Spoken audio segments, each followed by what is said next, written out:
మా RCB IPL లో first match win అయిపోయింది. ఈ సాలా కప్ నమ్మదే. ఆ మాట కప్పు విన్ అయిన తర్వాత చెప్పు. ఇల్లు అలకంగానే పండగ అయినట్టు కాదు, ముందుంది ముసల్లా పండగ. ముందుండేది ముసళ్ళ పండగ కాదు, ఉగాది పండగ. ఇంతకి నువ్వే టీమో? ఎస్ఆర్హెచ్.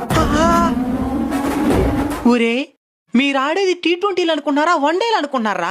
ఏంది రా స్కోరా? చరిత్ర సృష్టించాలన్నా మేమే, దాన్ని తిరగరాయాలన్నా మేమే. ఫైనల్ కి పోయి ఓడిపోవాలన్నా కూడా మీరే.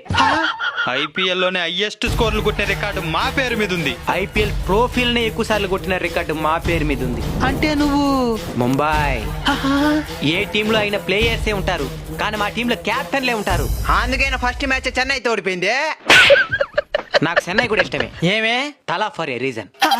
ఈ సాలా కప్పు నమ్మదే. పిలవన కాజే నమ్మ కొడుకునే. ఈసారి పోయి వరల్డ్ కప్ లో మన ఇండియాని ఓడించాలని ఆస్ట్రేలియా ప్లాన్ చేస్తున్నదంట. మన ఇండియా నచ్చినేర్రా. ఐపీఎల్ అంటే కొట్లాడుతున్నాం గానీ ఇండియా అంటే ఐక్యమైపోతున్నాం. ఐపీఎల్ అంటే కొట్లాడతాం గానీ ఇండియా అంటే ఒకటైపోతాం. ఐపీఎల్ స్టార్ట్ అయితే ఇలా సరదాగా పంచులు గొడవలు వేసుకోవడం మనకి సరా మామూలే. ఐపీఎల్ లో మీ ఫేవరెట్ టీం ఏదో తప్పకుండా కామెంట్ చేయండి. అలానే ఐపీఎల్ బెట్టింగ్ కి ఖచ్చితంగా దూరంగా ఉండండి.